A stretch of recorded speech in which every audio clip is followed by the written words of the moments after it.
Hi guys, how are we? My name's Mark from Treasure Hunting Scotland. Welcome along to this video. Today we're going to hit a part of the foreshore where there's a known tip, and as you can see, all the embankments have been very heavily hit with a storm over the last 2 days. So yeah, we're going to go for the embankments here.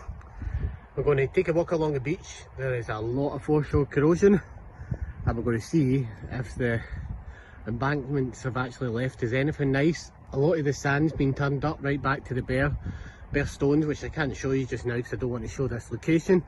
But yeah, hopefully we'll get some nice finds and I'll get back to you guys in the first hit. So I've actually brung the metal detector with me today because it's really good for picking up stuff. First thing I found is this, and it may not look like much, but yeah, if you look closely you can see that's actually part of a German doll's head. That's a good, you know, it's a good find if you get it whole. A little doll's head, but that just shows that there's stuff here. We've got the detector with us. It's going to go and look for relics on the beach, and hopefully we should have some really nice finds. But look at the decoration on it. Isn't it just a lovely little cut? Looks like it's got some, I don't know if they're meant to be trees or flowers, but yeah, look at that, lovely flowers, there's lovely colours, trees, everything in it. Nice. Does anybody know what type of cup this would have been? So yeah, a lot of people don't know the history about this area. Basically this area had Knights of Templar and Roman in it. First thing I've spotted, right, and this could have been used by any of them. A lot of people say this flint is actually natural to the area, but you're going to watch me pick this bit up. Yeah, that's not flint. Oh well, got me, it looked like flint, it's actually stone. But yeah, you do get flint in this area, and they're from, I mean, Romans would have used it, Knights of Templar would have used it. Unfortunately that's just stone. But yeah, I don't think it's flint. Well again, the next find out is came from in that hole, and it's not much to look at, but you can make it out.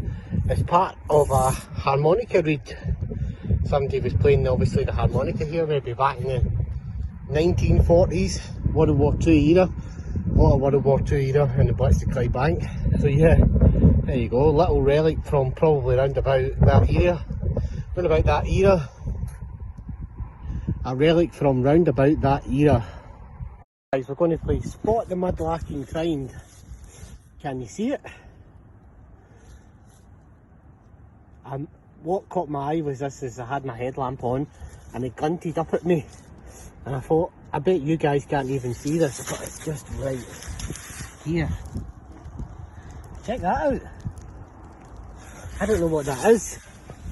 It's interesting. So let's have a look. It's just sitting in the sand there in the clay. Look at that. Isn't that not just fantastic? Look at that. Looks like it possibly could be out of a seal or a ring maybe? No. Possibly, could be, instead of a stone having a seal in it. Could well be that. So yeah, I could have really just found a bit of a seal matrix there. Obviously to stamp the documents. Possibility of a seal matrix there. I'm going to date that around about 1800s. It's probably Victorian, but it could be earlier, could be Georgian.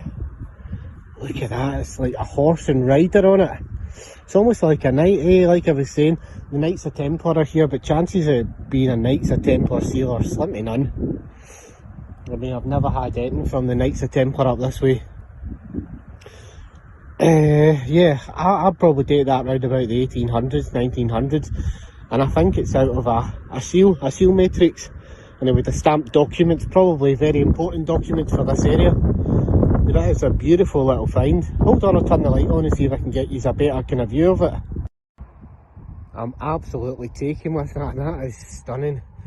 That deserves a woohoo. Woohoo! It was an eyes only find, which by chance and by luck. But look at it, it's absolutely stunning. What a beautiful find. Maybe one of you guys will be able to identify it. That looks like a military badge. Yeah, look at that. It's like a lovely kind of crystally ruby stone in that. Look at it. Two of them. It's almost like small rubies. Can you see them glinting up? I've no idea what kind of military badge this is, but there'll be somebody out there that'll be able to identify it. It's probably clearly from the World War II era, but it's a beautiful, stunning little military badge. Absolutely beautiful. Hard to see, but when I get it in a bit of light and I get it home cleaned up, hopefully we'll be able to get a little identification on it. Like I said, this area is World War II. It is steeped in World War II history. Check that out. Can you see it? Look at that, it's been deep in clay at some point. You can see the clay in there still. Do you know what it is? My heart says to me it's probably only going to be the fin. That's what my heart says to me, so you're going to be fine. But yeah, I'm going to be honest, I don't know. Probably shouldn't move it. It's fine, it's a fin. You can see what it's been. Beautiful. Mortar fin. World War II mortar fin. I'm going to take that as a relic. They are safe, as safe can be, safe as houses. As long as the other bit isn't attached to them, they are safe, they're just relics. And yeah, that is part of a World War II mortar fin, most likely from the Blitz of Clydebank. What an absolute peach of a find, woohoo! That is an absolute cracking find. That's going right into my World War II collection. What a peach. We'll get you better pictures of this when we get it home. Basically, this whole area was blitzed during World War II. There was a lot of ammunition factory, gun making factories. There was everything here during World War II. They made the bombs here in the Blitz of Clydebank. They also did it in the Denny factory in Dumbarton. And yeah, these were the big factories that you wanted to bomb during World War II. And yeah, we kind of made all the ammunitions up here. Obviously they were done down south as well, but yeah, up in Scotland they missed a lot of the main targets, and I'll tell you a little bit more about that later on in the video. Well, I'm right at the end now and I'm about to head to the car. Before I go, check this out, clay pipe, and I found a stunning bottle in the embankment which I had a scrape at, and it says Birds Glasgow. Shows your birds. There you go, Birds Glasgow. Beer bottle, swing stop as well. Beautiful swing stop. And that note, guys, I'm going to get this stuff home, get it cleaned up, and I'll catch you guys on the roundup. Well, there you go, walking along the beach I found another bottle, and this is another local bottle to this area. It's from the town of Maryhill, and it's Garvan Maryhill, and Garvan was one of the first manufacturers of wine, I think, in Maryhill. And this is complete with which looks like the original stopper. Obviously this looks like probably a beer bottle. Very, very nice bottle, but yeah, again, a little bit of history behind the bottle, and we'll try and do a little video and we'll tell you a little bit about the history and the area at the end. Well, there you go, guys, beautiful little poison bottle I've just found. Walking along the beach, and this stunning little bottle I've just found lying on the ground. Beautiful hexagonal poisons bottle. That's a stunner. Looks about 4 ounces. Hold on, I'll tell you what it is. Beautiful 6 ounce poison bottle. Another stunning little find from the beach. I'm losing the light, so yeah, I'm going to head back to the car. And if I find anything on the way back, I'll let you guys know.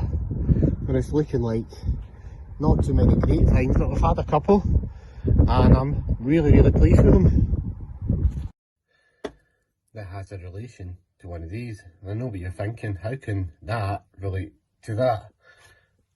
Well, it's a very simple story, and I'm going to tell you that. So yeah, let me tell you a little story about the mortar fins that I have been finding. Now obviously this one isn't the one I found at the tip. I'll show you a picture of that at the end once it's properly cleaned. But yeah, in World War II, the Blitz of Clydebank actually took place. Okay, so I'll tell you a little bit of the story. 13th and 14th of March 1941, the town was destroyed, and it was the largest civilian loss of life in all of Scotland, at 1,200 lives being lost. Although it was said that number is inaccurate, and it's regularly known and said by the people that survived. What street was that the 1,200 people died in? Because they reckon that the media played it down to let the Germans think that they did not damage the town of Clybank. There were 439 Luftwaffe bombers who dropped 1,650 incendiary bombs, burning at least 12,000 houses, in which only 8 survived. 272 tons of bombs were also dropped. Over 35,000 people were left homeless in Clybank. Clybank was the production of ships, ammunitions, and the Allies made it a target.